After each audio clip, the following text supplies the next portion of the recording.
ก็สวัสดีทุกคนเนาะวันนี้เราก็จะมาถึงเกมฟรีไฟร์เนาะเข้าลงแรงเนาะหลิงก็หมอลมแห้งเงี้ย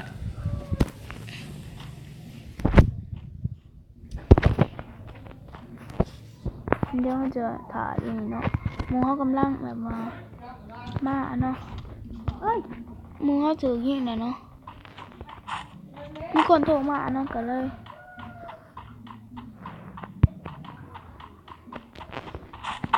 จะได้ลงบอลต่างกัน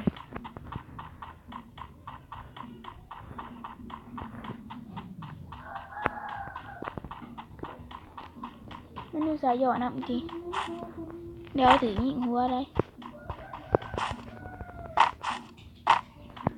มี2 ตัวเราจะลงมาก็แดงหนีก่อนเนาะหมูโมท่านมีปืนชาร์จเนาะมีแต่ปืนฆ่าครับ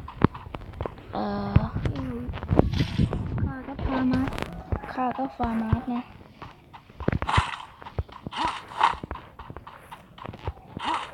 มันก็ฟ้าเพื่อนแถวหนีก่อน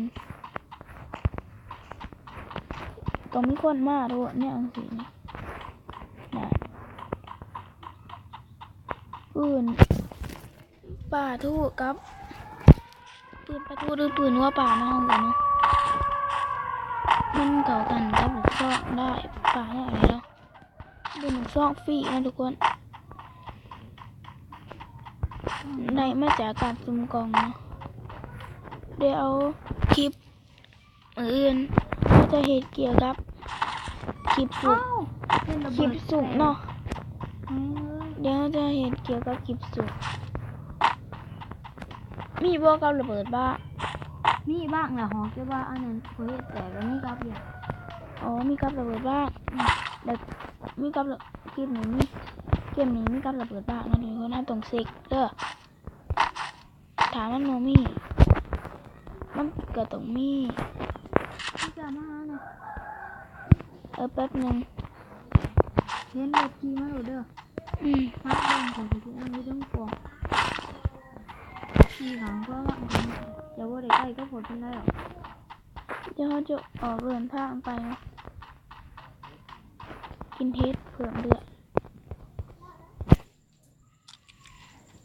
ในบ้านนี้มีโบสถ์ต้องก้อนตรงปวดเบื้องน้ำเนาะ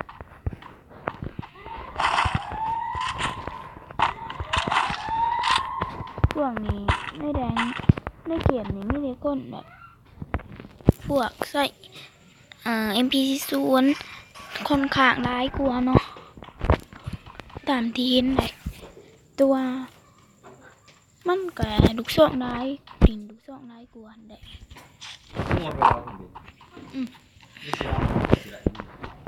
เวลาขอเอาหรอโอ้ยอัพโก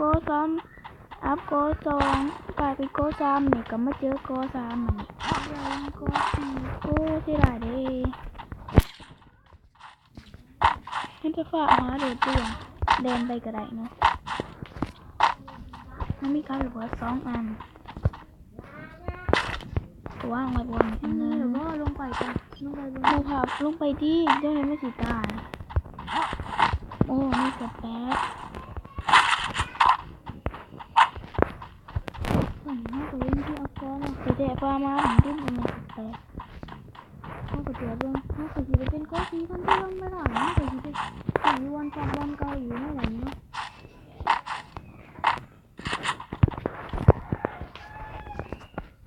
คุณจำเก่าอยู่ให้ยี่ห้อที่เก่าเหลือต้นตัวนี้ไม่ได้ไปใช้ว่าต้องใช้ให้ถือข้านี่แต่มือแดงยังเดียวบ่ได้เรื่องอุ้ยผ่านแอร์รอบไปพอดีคนขาไปแล้วเนาะโอ้ยหมูห้างกับอยู่ไก่ผสมกว่าเนาะนี่ตัวพอที่ยันนี่ไปมันก็เรื่อยต้นนี่คือจะมีเป็นคนเบิ่งมันเป็นยังไงก็คือต้นต้นน้องเผาภาษาอย่างนี้เนาะเผาภาษาฮูตะแบนบ่ทุกคนอ่านสิแปลเนาะพูดว่าฮูตะแบนมันยัง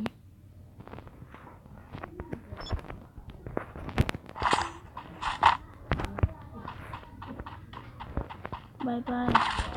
เขาจะลงไปดูมันแต่ว่าแนะนำหรือว่ากับระเบิดสองกัน สามอันเนาะ แต่ว่าเขาสีขามไปอีกฝั่งหนึ่งเนาะไอ้บอกกับว่ามี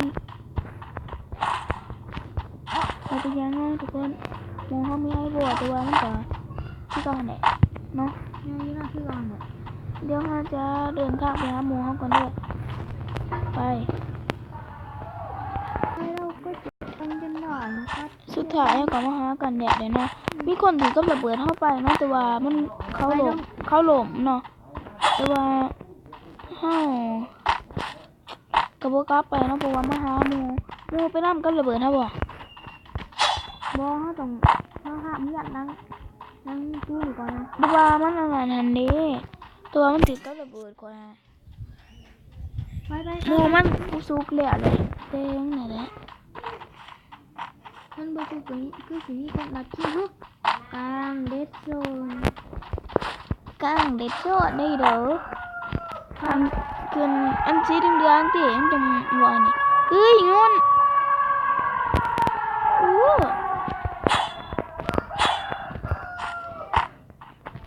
นี่เดนก็ที่เวดีแม่แม่ก็ที่เด้อเดี๋ยวเราจะนำโอ้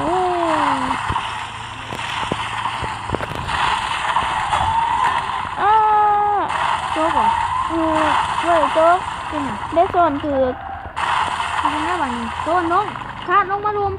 ไป คาดลงมารวมกว่าจะมาถูกยัง เอา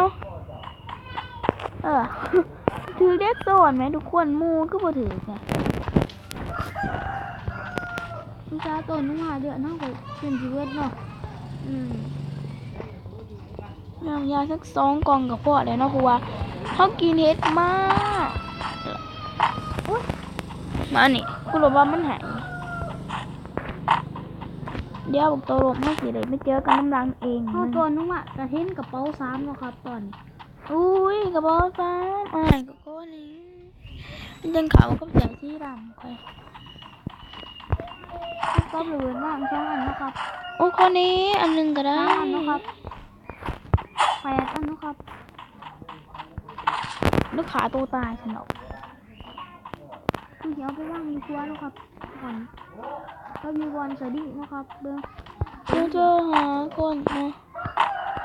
แล้วก็จุดแอบมันเอาไว้ที่หลังเนาะดินมาจนสีเครื่องแมบแต่ยังหมูมีบ่ทันมีเกาะเนาะแต่ว่าเฮาไหลเกาะแล้วนั่นตอนนั้น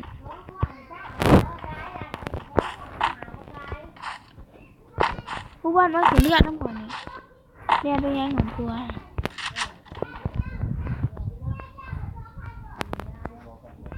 มาขึ้นไปทุกบอลอันที่ร้านอีกก็ ชุดสูบบอลนี่เนาะเนี่ยเทียมหายอันหนึงเวลาสตูขึ้นมาด้วยยังนี่มูก็บ่เบิ่มเลยอ่ะเอาเพิ่มเนี่ยโอ้ยรถ สปอร์ต2 ครั้งนะครับตอนนี้ หมูมันนะค่ะ เอ้ยตกอีกแล้วเดี๋ยวเต็มไปลงไปหากินเด็ดไปลงไปหากินเด็ด อย่าไปเยอะไปรัดคิวมัน แบบดับดีกว่า แบ็กรับถึงกระเล่นไปเด้อนี่เนาะเบิ่งของมันอ่ะ บอสดิ้งจะว่างไว้บ่นี่ ยังอยู่วันเก่าอ่ะ จะไปหอดผู้เดี๋ยวแต่ว่าเดี๋ยวนี้คนยุดเจ้าแดนแต่ปะ แตกแล้วก็แล้ว ไม่สมมติกันเนอะนี่เป็นรับผมจะไม่เปิด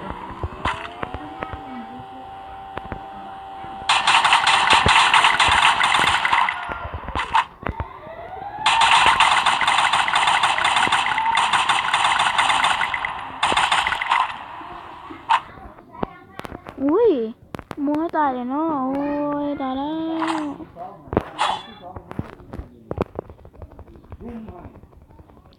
ขอย่านจะเป็นตัวนี้เลยเนาะ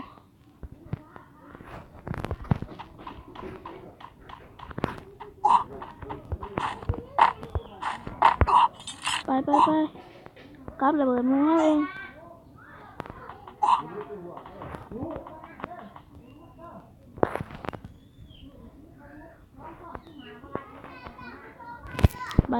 ไปไอ้บัวกับหมูเขาจะสิมีด้วยบัว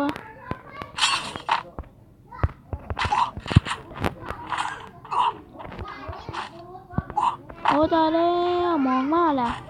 ยากระเดือ2 กองบัดนี้เฮากระเดือคนเดียว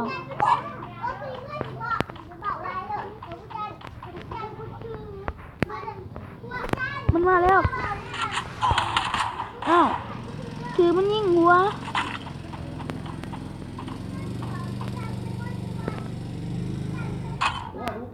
เกิดสำหรับคลิปนี้ก็ได้ที่แบบเนาะถ้าใครมากกันอย่าลืมกดไลค์แล้วก็กดติดตามกดกระดิ่งให้นี่เด้อแล้วก็ถ้าทุกคนกดติดตามแล้วทุกคนจะบ่ได้พลาดข่าวสารที่คลิปที่เขาลงมาเนาะหรือไอเทมโค้ดที่เขาจะแจกเนาะทุกคนซึ่งมื้อนี้ไอเทมโค้ดหันว่าสิแจกอยู่มันถือเคลียร์ออกก่อนเนาะไอเทมโค้ดที่เอ็มส่งหาเนาะนะคะถ้าใครสนใจว่าอยากส่งโตกาให้กันเดี๋ยวเขาจะไปอายุดีเบิงเนาะแป๊บหนึ่ง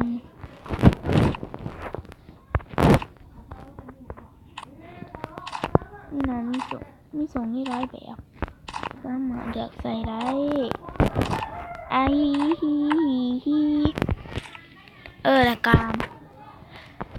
มืออื่นถ้ามีโอกาสเขาจะได้1-1กันกับหมูเนาะ